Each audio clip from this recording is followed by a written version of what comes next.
3.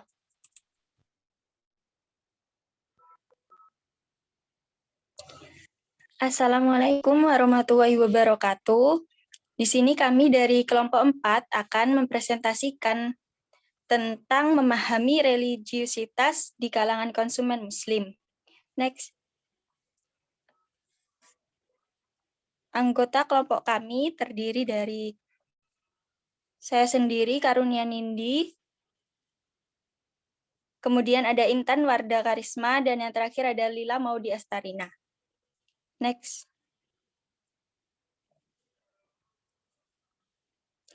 Pembahasan kali ini yaitu yang pertama ada religiusitas dan perilaku konsumen, yang kedua tingkat religiusitas terhadap konsumen muslim, yang ketiga perbedaan keyakinan pada pola perilaku konsumen, yang keempat pengaruh gaya hidup atau lifestyle terhadap keputusan konsumen muslim, yang kelima pengaruh religiusitas terhadap perilaku ekonomi masyarakat, dan yang terakhir penggunaan konstruksi religiusitas. Next.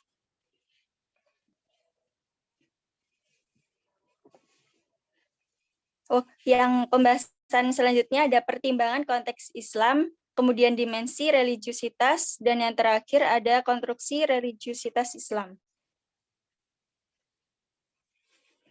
Yang pertama, religiusitas dan perilaku konsumen. Next.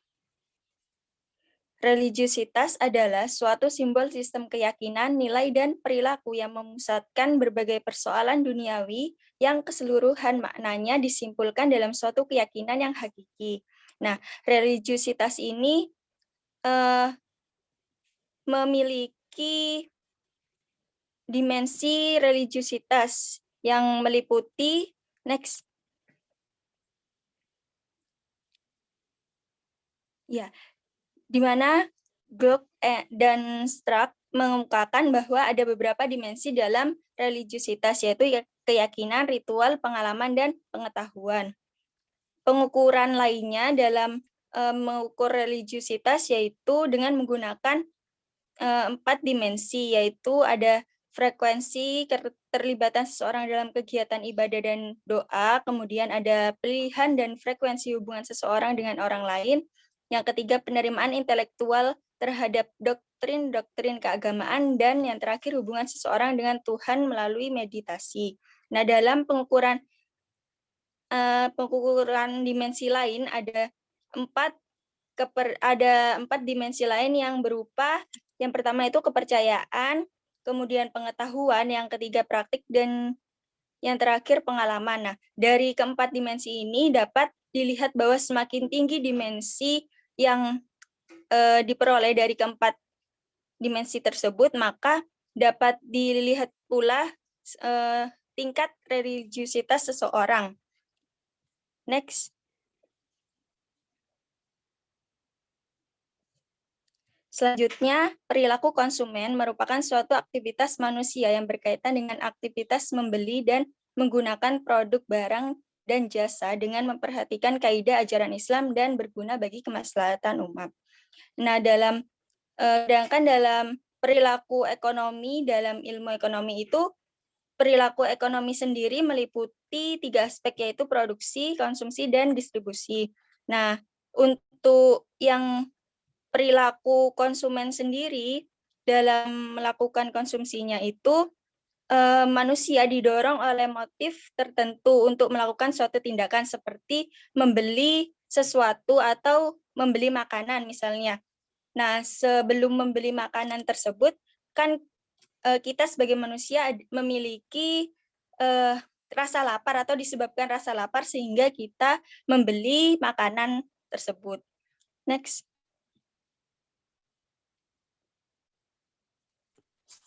Selanjutnya yaitu tingkat religiusitas konsumen muslim.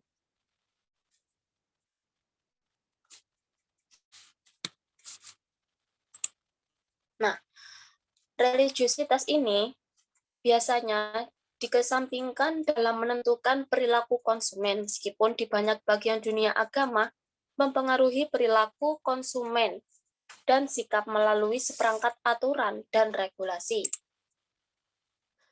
Nah, Ini tuh tergantung pada komitmen individu itu untuk mematuhi atau tidak, atau untuk tidak mematuhi dengan aturan dan regulasi, yang menambahkan elemen penting di dalam berkomitmen pada aturan dan regulasi tersebut. Nah, konsumen ini juga harus menggunakan nilai-nilai agama, kepercayaan, atau praktik sehari-harinya. Itu seperti apa? Nah, di sini itu menyiratkan bahwa religiositas membutuhkan ketaatan yang konsisten pada aturan dan regulasi dalam praktiknya sehari-hari. Seseorang ini harus memiliki keyakinan pada nilai dan keyakinan agama yang berpedoman pada aturan maupun peraturan serta mempraktikannya di dalam kehidupan sehari-harinya.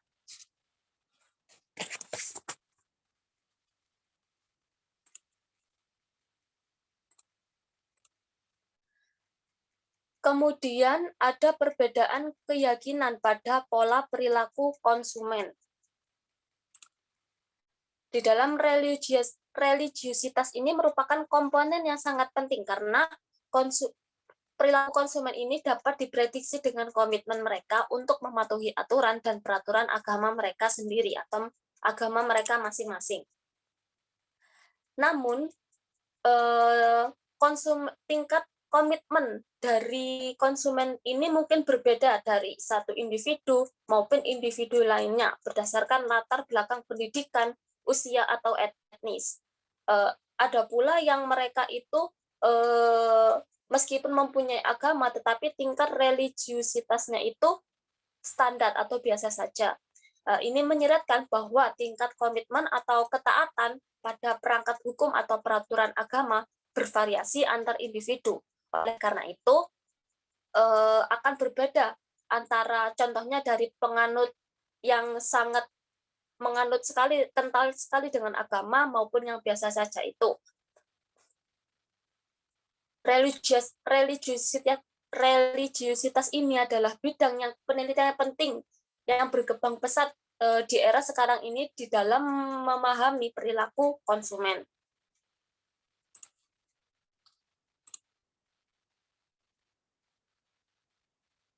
Nah, ini agama yang berbeda memiliki dampak yang berbeda terhadap keyakinan individu yang kemudian menentukan pola konsumsinya. Seperti yang sudah saya katakan tadi bahwa tingkat kepercayaan dari agama yang dianut oleh setiap individu itu berbeda. Ada yang sangat kental sekali, sangat menganut sekali kepada agamanya tersebut, maka pola hidup yang dirasakan oleh individu tersebut juga berbeda dibanding dengan orang yang memiliki agama tetapi yang biasa saja. Kemudian ada pengaruh gaya hidup atau lifestyle terhadap keputusan konsumen muslim. Nah, religiusitas yang seringkali didasarkan pada agama tertentu yang dapat memberikan dampak pada bagaimana seseorang mengikuti gaya hidup tertentu karena dasar keyakinan dan nilai-nilai mereka termasuk kebiasaan berpakaian, diet, dan urusan ekonominya.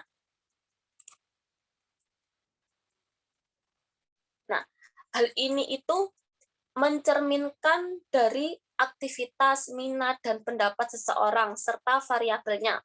Intinya itu fleksibel. Nah, gaya hidup ini juga memberikan lebih banyak alasan mendasar terhadap perilaku konsumen dan visi konsumen yang mudah diamati untuk mengidentifikasi kelompok tertentu.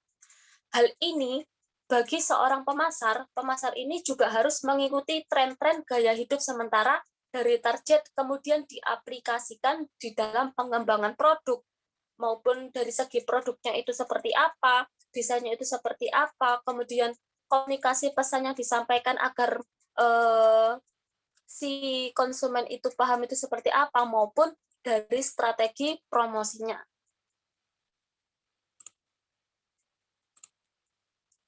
Selanjutnya akan dijelaskan oleh teman saya. Baik, selanjutnya yaitu pengaruh religiusitas terhadap perilaku ekonomi masyarakat. Next.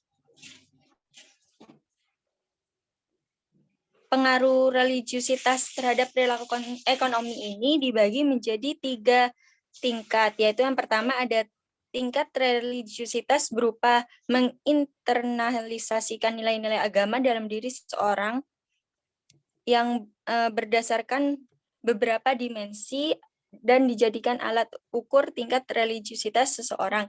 Ada di slide selanjutnya. Namun di sini jelaskan bahwa dalam beberapa kasus, konstruksi religiusitas ini digunakan untuk mengkategorikan konsumen muslim pada religiusitas yang tinggi atau yang rendah. Nah, perbedaan preferensi dan perilaku antara kategori-kategori yang digunakan ini kemudian diselidiki untuk menyimpulkan kemungkinan dari peran religiusitas itu sendiri kepada konsumen muslim. Next. Nah, berikut ini merupakan ada 4 dimensi yang dijadikan alat ukur tingkat religiusitas seseorang.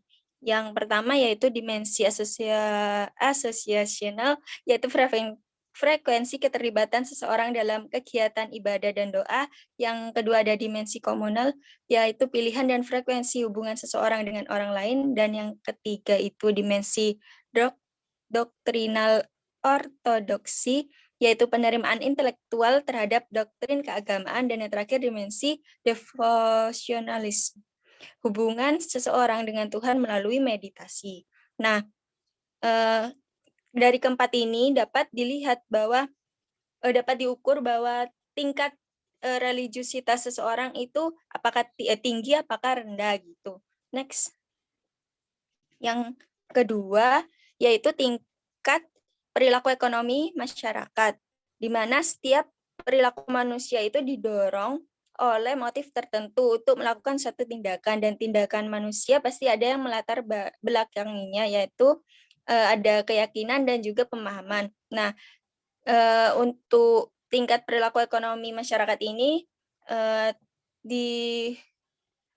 dikhususkan melalui 2 aspek ekonomi, yaitu konsumsi dan juga distribusi, di mana rata-rata masyarakat itu mempunyai perilaku seperti yang dilakukan oleh perilaku distributor yang memiliki sifat jujur, anti ribawi, anti monopoli, seperti itu. Dan sedangkan untuk konsumsinya itu lebih ke perilaku pada konsumen yang menginginkan produk atau jasa yang halal dan menginginkan penjual yang menjual produk ataupun jasa itu ramah ataupun melaksanakan sesuai dengan syariat Islam, seperti itu cara menjualnya. Sehingga perilaku ekonomi ini yang baik distributor maupun konsumen pada masyarakat itu dipengaruhi oleh menginginkan produk barang dan jasa yang halal. Dengan semakin banyaknya arus lingkaran dari kegiatan ekonomi dengan berbagai produksi barang maupun jasa, yaitu baik barang ataupun jasa yang lokal maupun yang impor, maka seseorang itu baik distributor maupun konsumen lebih hati-hati untuk melihat dari komposisi barang ataupun jasa yang akan dibelinya. Seperti itu. Next. Yang ketiga, tingkat pengaruh religiusitas terhadap perilaku ekonomi masyarakat.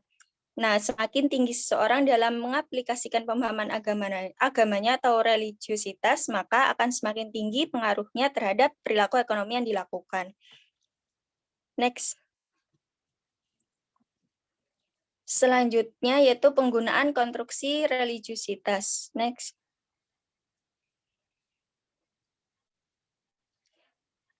Agama yang berbeda memiliki dampak yang berbeda terhadap keyakinan individu yang kemudian menentukan pola konsumsinya. Dalam konstruksi religiusitas ini juga digunakan untuk mengkategorikan konsumen muslim, yaitu pada religiusitas tinggi maupun religiusitas yang rendah. Jadi dengan keyakinan yang dimiliki oleh individu itu juga dapat menentukan dari cara mereka melakukan konsumsi. Dan kemudian ada 2 kemungkinan masalah, yaitu yang didasarkan atas perbedaan ini dilakukan dengan melakukan dari hasil penelitian yang kami temukan dari jurnal. Jadi ini menggunakan dikotominasi skala ordinal. Nah, penjelasannya jika dikotomisasinya didasarkan pada pemisahan di atas maupun di bawah skor rata-rata yang menggunakan 4 dimensi tadi, itu keyakinan, pengetahuan, dan pengalaman, dan juga dan juga ada kepercayaan. Nah, itu dapat dilihat bahwa seberapa tingkat religiusitas seseorang. Apabila skor yang telah dimiliki seseorang tersebut itu dengan 4 dimensi tersebut memiliki skor yang tinggi, maka tingkat religiusitasnya juga menentukan bahwa konsumen tersebut itu memiliki religiusitas yang tinggi, seperti itu. Next.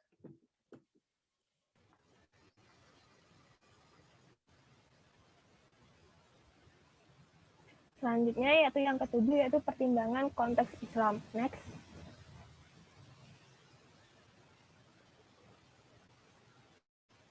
Yang pertama yaitu pengamatan penting pada distribusi konstruk religiusitas terpilih adalah terbatasnya penggunaan konstruk yang dikembangkan dalam konteks Islam. Dalam 19 studi yang menggunakan komitmen religius, orientasi keagamaan, atau konstruksi religiusitas multidimensi yang dikembangkan terutama untuk tradisi Yahudi Kristen. Meskipun dalam beberapa kasus penelitian memodifikasi item yang mengukur konstruksi ini secara bijaksana untuk kembali dalam konteks Islam. Yang kedua, cukup mengherankan bahwa sejumlah konstruksi religiusitas Islam yang telah dikembangkan dalam konteks Islam tidak dimanfaatkan dalam beberapa kajian. Konstruksi religiusitas Islam tidak dimanfaatkan konstruksi religiusitas Islam telah digunakan secara luas dalam penelitian psikologi tentang Muslim, yakni Abu Raya dan Hill serta Abu Raya dan Pargamen. Namun, konstruksi ini gagal menarik beberapa peneliti tentang konsumen Muslim karena tren ini mungkin atau saat itu kembali fakta bahwa konstruksi agama Muslim tidak menikmati popularitas yang sama seperti konstruksi yang dikembangkan untuk pasar barat. Juga sifat psikometri tertentu rekti dalam waktu yang lama telah menyebabkan preferensi konstruksi seperti komitmen religius dan orientasi agama dalam nada yang sama. Hampir tidak ada penggunaan konstruksi spiritualitas dalam penelitian konsumen Muslim. Konstruk spiritualitas ini ditetapkan sebagai ukuran yang berbeda dari konstruk religiusitas. Yang ketiga, kekhasan tradisi Islam juga menjadi pertimbangan penting dalam mengamati konteks Islam. Dalam mengukur dua konstruk yang banyak digunakan, yaitu orientasi keagamaan dan komitmen keagamaan. Item-item yang berkaitan dengan sholat, misalnya ya, item-item yang berkaitan dengan sholat di masjid atau yang berkaitan dengan lembaga keagamaan dapat menimbulkan hasil yang bias gender. Misalnya ini bias ini muncul karena tidak seperti pria, wanita tidak wajib sholat di masjid. Next.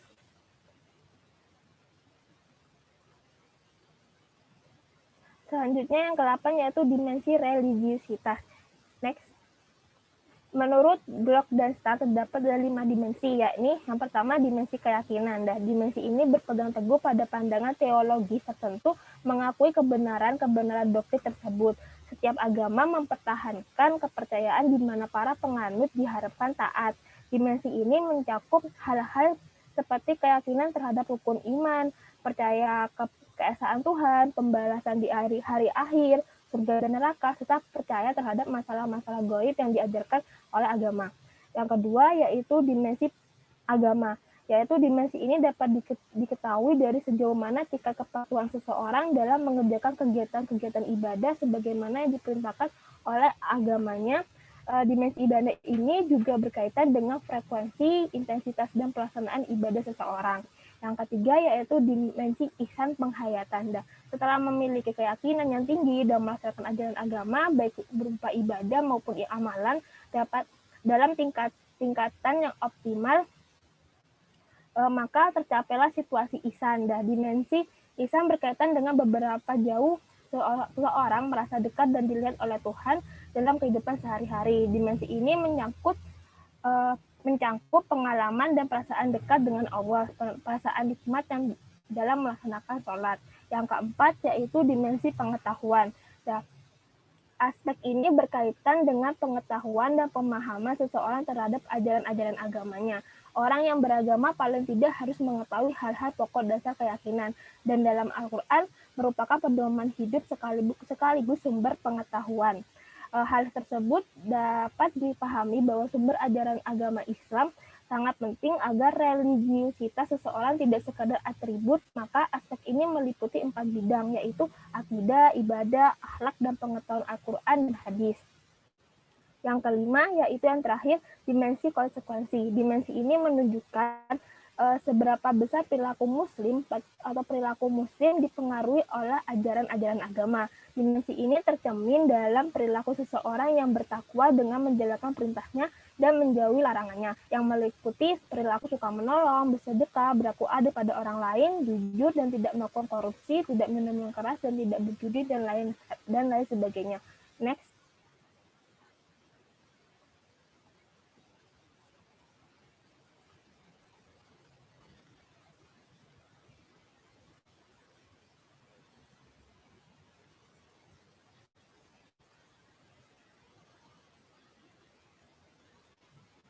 Bisa di next. Yang ke-9 yaitu konstruksi religiusitas Islam. Yang pertama yaitu meskipun konstruk seperti komitmen beragama dan berorientasi keagamaan mendominasi penelitian konsumen muslim, potensi penggunaan konstruk religiusitas Islam tidak dapat diabaikan. Dan beberapa konstruk religiusitas Islam pada awalnya dikembangkan atas anggapan bahwa konstruk religiusitas yang dipinjam dari penelitian yang dilakukan dalam konteks Judeo-Kristen dan memiliki apresiasi yang terbatas terhadap konteks dan tradisi Islam. Dasar pemikiran untuk mengembangkan skala religiusitas Islam menawarkan diskusi yang mendalam tentang argumen ini, seperti yang dibahas dalam observasi yang terkait validasi wajah yang ada dalam sumber jurnal yang kami dapat, yang menggunakan dan mengadaptasi konstruksi Islam dapat menjadi tantangan. Oleh karena itu, alternatif yang mungkin dapat menggunakan konstruksi religiusitas yang dikembangkan khususnya untuk konteks Islam. Yang kedua, yaitu dalam ulasan yang mencakup penelitian empiris tentang psikolog agama, yakni Abu Raya dan Hill, telah mengevaluasi 14 skala atau konstruksi untuk mengukur religiusitas Islam. Ulasan ini ditambah dengan tinjauan kritis literatur tentang tindakan psikologis dari perspektif Islam, yaitu Abu Hurairah dan Pargamen tahun 2011, menunjukkan bahwa konstruksi religiusitas Islam juga memiliki sifat-sifat psikometri yang sehat. Oleh karena itu, daripada mengadaptasi konstruksi Barat untuk mengembangkannya, konstruksi ini seperti yang telah diamati dalam beberapa penelitian yang terdahulu, menggunakan konstruksi religiusitas Islam sudah mapan atau divaluasi adalah pilihan yang lebih banyak. Next.